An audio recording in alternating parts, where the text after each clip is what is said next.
Welcome to MBL Tonight. I'm your host, Sonny Weaver. Week 17 is coming to a close. That means it's playoff time. We're going to go ahead and take a look at the playoff picture around the league. We're going to finish up tonight congratulating our owners that have achieved postseason awards, including our Hall of Fame inductee for this season. Let's go ahead and take a look at the AFC playoff picture. What you're going to notice is the bubble teams that just missed it at the bottom. We're going to go ahead and talk about those bubble teams and what we think about them. The Oakland Raiders finished up at 8-8, just missing out on the playoffs. The Oakland Raiders have had a couple seasons of 8-8, but they can't quite get over that hump to get to a winning record.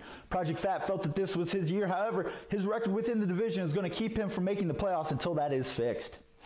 Fellow division mate in the AFC West is the San Diego Chargers and DK. The Chargers came back from a slow start this season.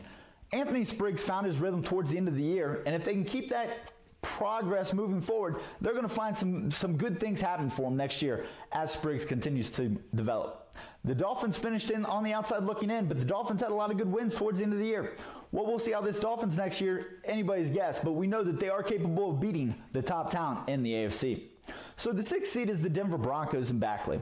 That Denver Broncos offense is not quite at the level you'd expect of a playoff team. However, what you get out of that team is a defense that can force turnovers. If they can limit the turnovers on the offensive side of the ball, they should have a chance in this playoff picture.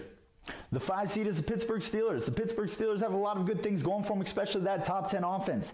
That offense is elite. Antonio Brown, Martavis Bryant, Sammy Coates, and of course, Big Ben Roethlisberger. The question then becomes if that bottom 10 defense can actually handle this and slow teams down to the point that the offense doesn't have to put up 30-plus points a game to win. It'll be a tough task for the Steelers as they're going to have to go on the road to win and make it to their Super Bowl.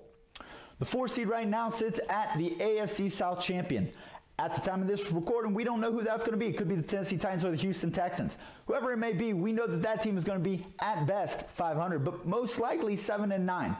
What that tells me is that division is not ready for playoff football. I expect the Pittsburgh Steelers to come out on top of that matchup, but we'll have to wait and find out. The 3rd seed is the New England Patriots, a top 10 defense that really can stifle opposing offenses. It's going to be interesting to see what they do in the playoffs as their offense has done enough to get it done, but Jimmy Garoppolo turned the ball over a lot early in the season. It'll be interesting if under pressure we see that same Jimmy Garoppolo come back or if we're looking towards a new Jimmy Garoppolo. As it stands right now, the Cincinnati Bengals sit at number 2. The reemergence of Andy Dalton as quarterback for this team after being benched last year has been the story of the season. 36 touchdown passes has tied Dalton for the league in the league.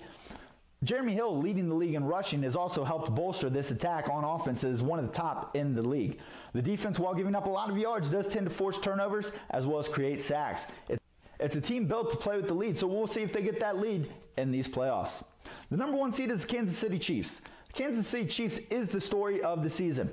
Blake Bortles' reclamation project comes over from Jacksonville. He was benched in Jacksonville. Now he's the starter in Kansas City, putting together a career year that's led these Chiefs to the number 1 overall seed. It'll be interesting to see if they can hold that seed and win in the playoffs. So we're going to go ahead and take a look at the NFC now. Once again, let's take a look at the teams that just missed it on the bubble. On the bubble, you got the Dallas Cowboys. The Cowboys behind the running back Julius Burton really came alive this year. Just on the outside looking in, they look to make a big move next year. Roseman, the new wide receiver, this offense could be explosive for years to come. The next bubble team is the Tampa Bay Buccaneers, and this is a great story for MBL. Top 5 pick last year in the draft finds its way to 8-8 this year with a lot of big wins. If they can keep on the right track, you could see these Tampa Bay Buccaneers in the playoffs next year. The last bubble team was the St. Louis Rams and the Draco defense. The Draco defense was nowhere to be found this year. We're going to have to wait and see what happens in the offseason, but for Draco to return to the playoffs, that defense is going to have to get back in line. Sitting currently at the 6th seed at the time of this recording is the Washington Redskins. The Washington Redskins are kind of the Cinderella of this year. The Redskins put together a season that should put them in a position to win with that top 10 defense. The question is if they have to travel to Detroit, can they slow down Matthew Stafford in that offense? The 5th seed as of right now is led by Cam Newton, the Carolina Panthers.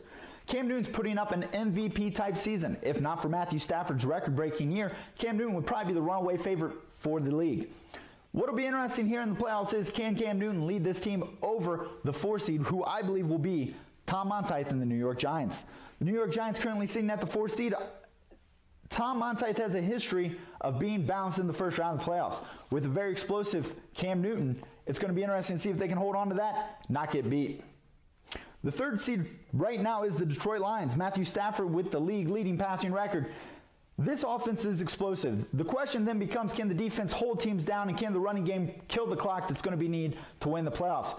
Bomber has a lot of experience in actually winning these types of games. So, as we look towards the playoffs, look for experience to overcome. The 2 seed as of this recording is the reigning Super Bowl champion Atlanta Falcons. The Falcons are led by league leader in quarterback rating Joey Bell. With the experience of winning the Super Bowl last year, can these Falcons repeat? I think they've got a good shot. The number 1 overall seed in the NFC is the league leading best record Seattle Seahawks. At 14-2, they put together a top 10 offense and defense with an MVP caliber quarterback, Russell Wilson. He's got a couple losses throughout the year. 1-2 Bomber of the Detroit Lions. He's got some good wins. It'll be that time of the year where the best teams come alive. I think the Seattle Seahawks have got a shot. So in the first round, my predictions are you've got Denver over New England. That's a bit of an upset, but I don't think New England's offense is going to be able to keep up with Backley and the Denver Broncos. Also in the AFC, I'm going to take the Pittsburgh Steelers over whoever's in the AFC South. I think that whoever takes that division is going to have a tough time slowing down that Pittsburgh Steelers offense. In the NFC, I'm going to go ahead and go with the Detroit Lions over the Washington Redskins. I think the Lions offense is going to be too much for Detroit to handle. And for the 4-5 game, I'm going with the Carolina Panthers and Cam Newton over the New York Giants, Tom Monteith. So my pick for the first round, I'm going to take the Denver Broncos over the New England Patriots. I think that offense of the Denver Broncos is going to end up breaking through, breaking the Patriots, and getting the win. I'm going to take the Pittsburgh Steelers from the 5 seed over the 4 seed of the AFC South. I don't think whoever does end up winning that division is going to be able to hang on with the Pittsburgh Steelers offense.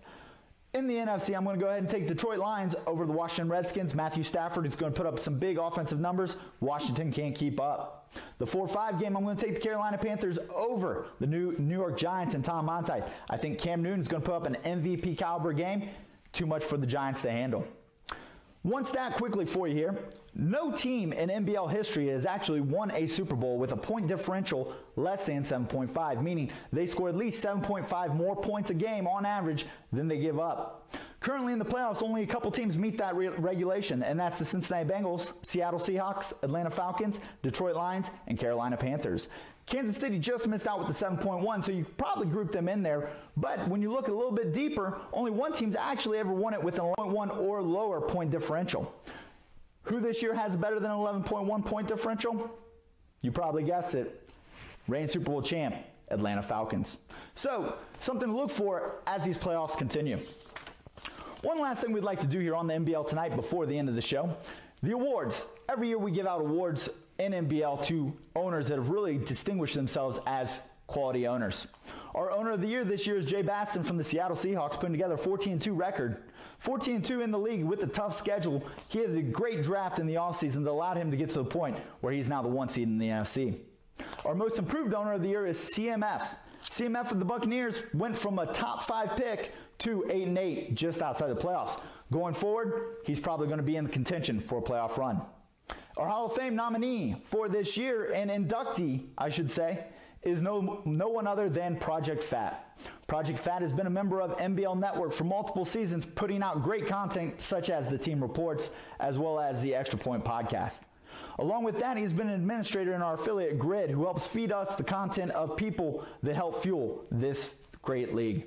So, from all of us here at the MBL Tonight, we'd like to congratulate all of our owners, especially Project Fat, on being inducted into the MBL Hall of Fame. That's going to be all the time we have for tonight. Once again, make sure you follow us and subscribe to our YouTube channel for more content from the MBL Network. I'm Sonny Weaver, and this has been MBL Tonight.